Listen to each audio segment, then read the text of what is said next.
नमस्कार, मैं रुचि प्रताप सबसे पहले इस महाकाव्य महाभारत को नमन करती हूँ, जो महात्मा वेद व्यास जी द्वारा रचित तथा भगवान श्री गणेश जी द्वारा लिखित महाकाव्य है। इस महाकाव्य का अनुवाद गीता प्रेस के पंडित श्री राम नारायण दत्त जी ने किया है।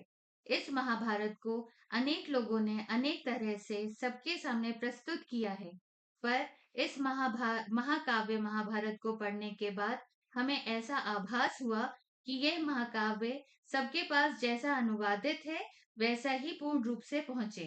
इसलिए भगवान को धन्यवाद देते हुए कि उन्होंने मुझे आप सबके और भगवान के बीच की कड़ी बनाया। इसमें जो भी श्री पंडित राम नारायण दत्त जी ने अनुवाद किया है, उनके द्वारा किया गया अनुवाद ही मैं आप तक पहुंचाने की कोशिश कर रही हूँ। बहुत सारे लोगों के पास समय, साधन तथा कई बार व्यवस्था नहीं बन पाती है। अतः ये छोटा सा प्रयास मेरी तरफ से आप सबके लिए अच्छा लगे तो लाइक और सब्सक्राइब करिएगा। मैं यह वीडियो हर सोमवार और बृहस्पतिवार को आप तक पहुंचाऊंगी। तो शुरू करते हैं।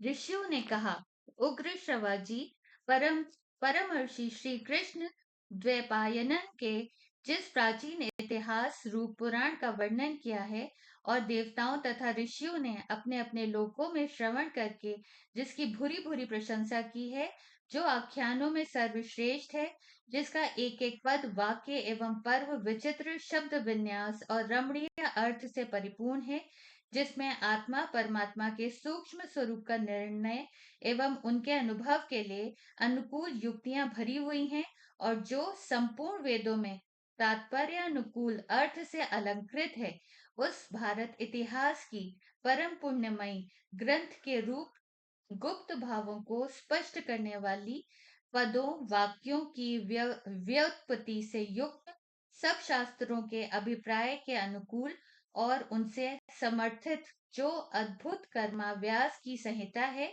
उसे हम सुनना चाहते हैं। अवश्य ही वह चारों वेदों में अर्थों से भरी हुई तथा पुण्य स्वरूपा है, पाप और भय का नाश करने वाली है। भगवान वेद व्यास जी की आज्ञा से राजा जन्मेजय के यज्ञ में प्रसिद्ध ऋषि वैशंपायन ने आनंद में भरकर भली भांति इसका निरूपण किया है।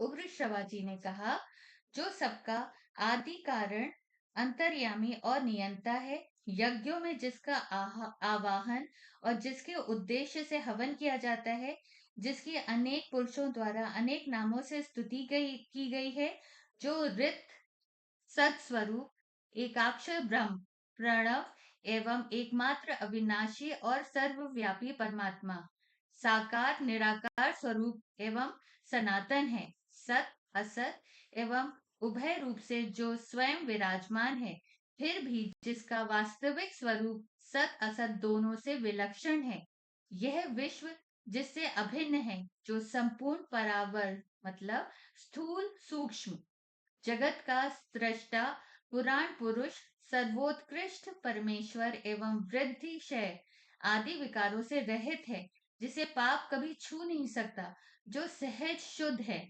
वह ब्रह्म ही मंगलकारी एवं मंगलमय विष्णु हैं। उन्हें चराचर गुरु ऋषिकेश इन इंद्रियों के प्रेरक श्री हरि को नमस्कार करके सर्वलोक पूजित अद्भुत कर्मा महात्मा महर्षि वेद व्यास जी के इस अंतःकरण शोध का मत का मैं वर्णन करूंगा। पृथ्वी पर इस इतिहास का अनेकों कवियों ने वर्णन किया है। इस समय भी बहुत से वर्णन करते हैं।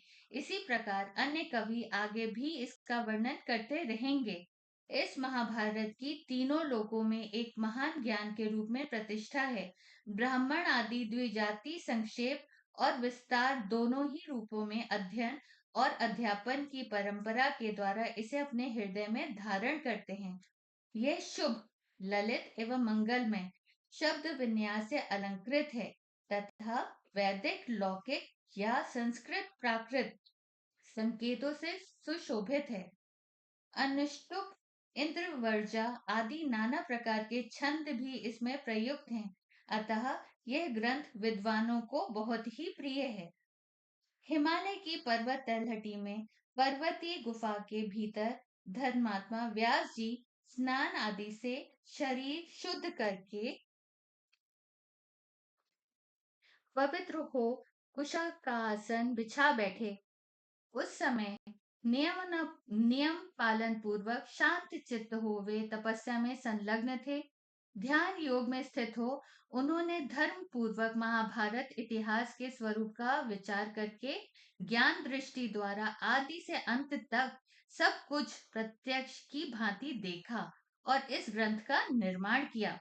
सृष्टि के प्रारंभ में जब यहाँ वस्तु विशेष या नाम रूप आदि भान नहीं होता था, प्रकाश का कहीं नाम नहीं था, सर्वत्र अंधकार ही अंधकार छाया रहा था। उस समय एक बहुत बड़ा अंड प्रकट हुआ जो संपूर्ण प्रजाओं का अविनाशी बीज था।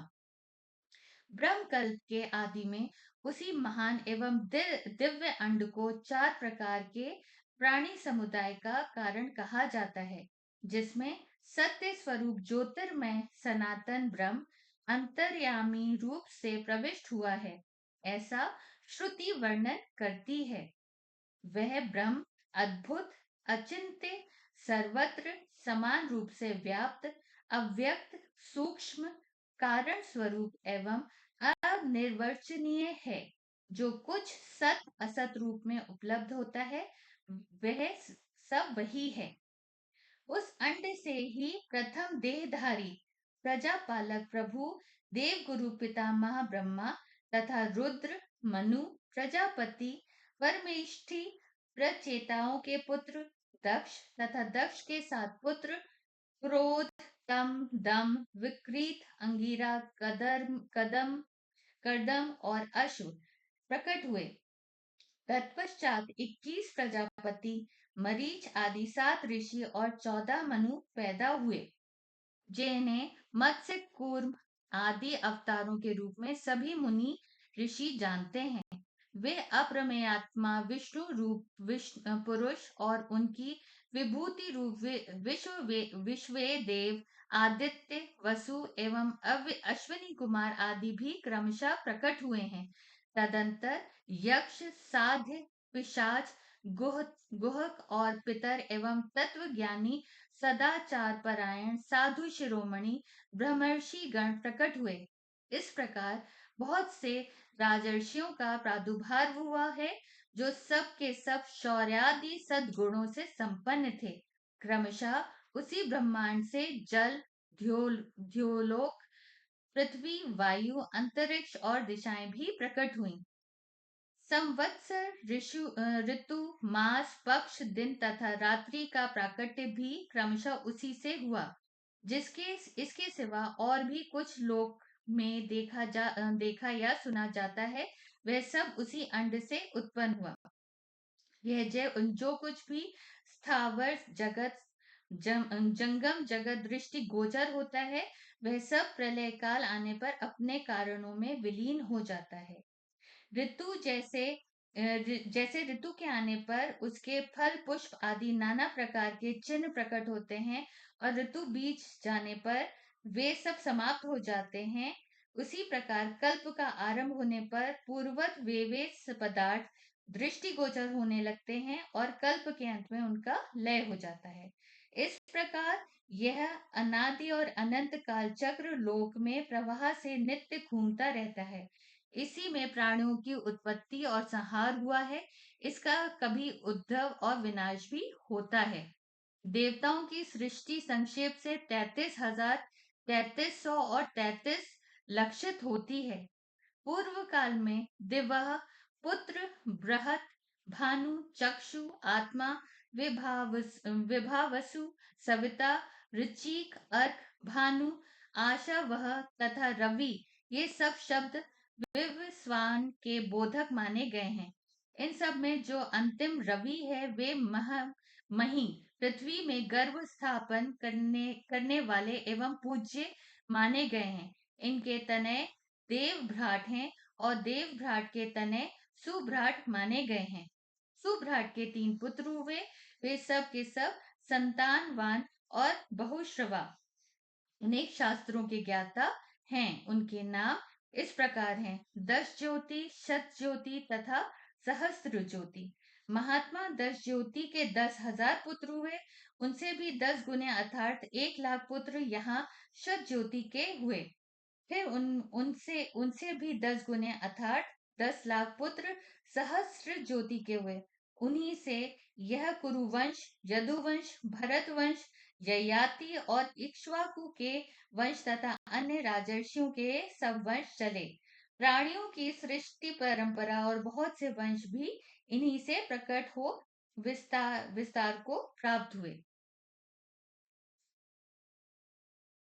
ये वेद व्यास जी ने अपने प्रथम अध्याय के दूसरे भाग में सृष्टि का कैसे विस्तार हुआ समझाया।